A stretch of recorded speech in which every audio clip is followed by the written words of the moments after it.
Hi hello नमस्ते. मी पूजा. मी आणि बरंच काही या यूट्यूब चॅनलवर तुम्हा सगळ्यांचंच अगदी मनापासून स्वागत करते. आज आपण उपवासाचा अगदी झटपट होणारा असा एक पदार्थ पाहणार आहोत. खायला जेवढा रुचकर आहे, करायला तितकाच सोपा आहे. नेहमीच शाबूस तांदळाची खिचडी वडे खाऊन सगळ्यांनाच कंटाळा येतो. त्यावेळी काहीतरी छानसं खावंसं वाटतं, तर नक्कीच तुम्ही हा पदार्थ ट्राय करू शकता. तर चला जास्त वेळ न घालवता लगेचच आपण रेसिपीला सुरुवात करूया. तर इथे बघा, एक छोटी वाटी शेंगदाणे घेतलेले आहेत मी. हे आपल्याला भाजून घ्यायचेत. लक्षात घ्या, शेंगदाणे भाजताना गॅस एकदम बारीक करायचा आणि स्लो गॅसवरच आपल्याला शेंगदाणे कंटिन्यू हलवत फक्त डाग येईपर्यंतच भाजायचे आहेत. खूप जास्त वेळ शेंगदाणे भाजत बसू नका. आतमधून त्याचा कलर चेंज नाही करायचा आहे आपल्याला, फक्त वरतून थोडेसे डाग पडेपर्यंतच त्यांना भाजून घ्यायचे. तुम्ही व्हिडिओ इथपर्यंत पाहिलाच आहे आणि काहीतरी नवीन आणि इंटरेस्टिंग रेसिपी मी आज तुमच्यासोबत शेअर करते. तर नवीन असाल तर नक्कीच एक सबस्क्राईब करा. व्हिडिओला जर अजूनही लाईक केलं नसेल तर एक लाईकसुद्धा करा. आणि तुम्ही माझा व्हिडिओ कुठून पाहताय ते मला नक्की कमेंट करून कळवा. आपल्या चॅनलवरती नवरात्र स्पेशल भरपूर रेसिपी येणार आहेत, त्यामुळे नवीन असाल तर नक्कीच सबस्क्राईब करा. त्याबरोबर बेल आयकनसुद्धा प्रेस करा, म्हणजे मग माझे व्हिडिओ सगळ्यात आधी तुमच्यापर्यंत येतील. तर तुम्ही पाहू शकता, शेंगदाण्यांना हलकेसे डाग पडायला सुरुवात झाली आहे. आपले शेंगदाणे जवळपास भाजून झालेले आहेत. इतकेच डाग पाडायचे आहेत आपल्याला शेंगदाण्यांना, म्हणजे थोडक्यात खूप जास्त भाजायचे नाही आहेत. आता हे मी काढून घेते. थंड झाल्यानंतर ना आपल्याला ते मिक्सरमधनं वाटून घ्यायचे. आता बघा, शेंगदाण्याचा कूट मी करून घेतला आहे. त्यानंतरनं इथे शाबूस तांदूळ मी पाण्यामध्ये भिजत ठेवले होते 2 तास. खूप जास्त वेळ भिजवायची गरज नाही आहे. 2 तास शाबूस तांदूळ ठेवले भिजत तरीसुद्धा चालणार आहे, पण शाबूस तांदूळ स्वच्छ धुवा आणि त्यानंतर भिजत घाला, म्हणजे मग चिकटपणा कमी होतो शाबूस तांदळाचा. तर 1-2 पाण्याने शाबूस तांदूळ धुतल्यानंतरनं थोडं जास्तीचं पाणी घालून मी भिजत ठेवलेले. आता हे मिक्सरच्या भांड्यात घालून आपल्याला छान बारीक वाटून घ्यायचे. ते जेवढं शक्य होईल तेवढं बारीक वाटा. लक्षात घ्या, शाबूस तांदूळ वाटताना पाणी आवर्जून घाला, कारण की तसं मग जास्त बारीक होत नाही. थोडं थोडं करून पाणी घाला आणि हे वाटून घ्या. तर आता पाहू शकता तुम्ही, आपलं हे वाटून झालेलं आहे बऱ्यापैकी व्यवस्थित. तर आता मी हे काढून घेते. हे बॅटर एका बाउलमध्ये आपल्याला असं काढून घ्यायचे. पाहू शकता तुम्ही, आत्ता बॅटर थोडं जास्त घट्ट आहे. नंतर आपण त्यामध्ये पाणी ॲड करणार आहोत. यामध्ये नक्की काय काय तुम्ही घालू शकता आणि कधी करू शकता ते सुद्धा मी तुम्हाला सांगते. आता एकादश आहे आज, तर नक्कीच तुम्ही एकादशीला करा किंवा आदल्यामधल्या कोणत्याही उपवासाला करा. गुरुवार, सोमवार, मंगळवार, अगदी कधीही तुम्ही हे करू शकता.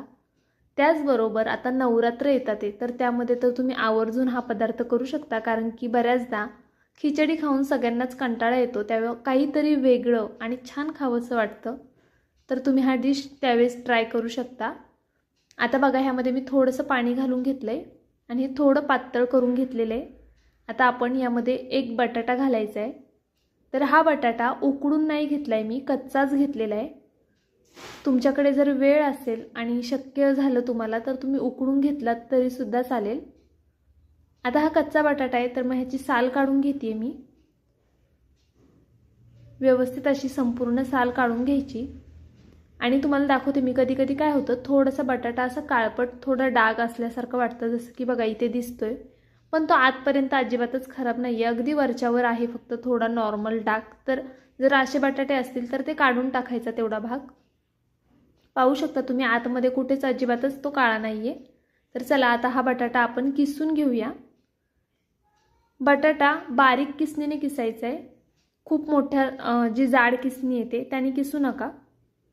शक्यतो असा बारीक किसणीनेच बटाटा असा किसून घ्या. आता संपूर्ण बटाटा मी आधी किसून घेते. पाहू शकता तुम्ही, बटाटा आपला किसून झाला आहे. एका बाउलमध्ये काढून घ्यायचा आहे. बटाटा लगेचच लाल पडतो, त्यामुळे मग हा स्वच्छ पाण्याने धुवून घ्यायचा आहे. ह्यामध्ये भरपूर प्रमाणामध्ये स्टार्च आहे, तर थोडं जास्त पाण्याने धुवायचा आणि त्यानंतरनं पाण्यातनं काढून घट्ट पिळून यामध्ये घालायचं आहे. जर तुमच्याकडे उकडलेला बटाटा असेल तर तुम्ही तो घेतलात तरीसुद्धा चालेल, पण बटाटा घेताना किसूनच घ्या. हाताने कुस्करून वगैरे घेऊ नका, शक्यतो किसून घ्या.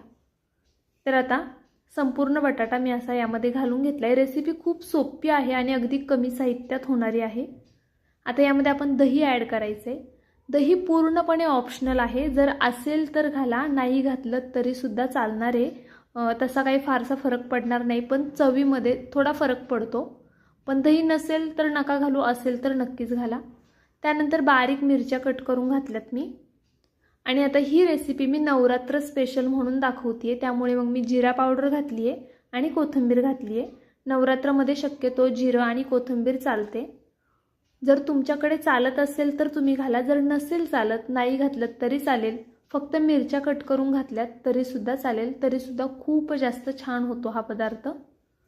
आता हे सगळं व्यवस्थित असं मिक्स करून घ्यायचं आहे बघा. आपल्याला एकसारखं हलवत छान मिक्स करून घ्यायचं आहे. त्यानंतर चवीनुसार मीठ घालायचं आहे. मीठ थोडं बेतात घाला, कारण की जी क्वांटिटी आपल्याला दिसते ना त्यापेक्षा कमीच मीठ घालायचं.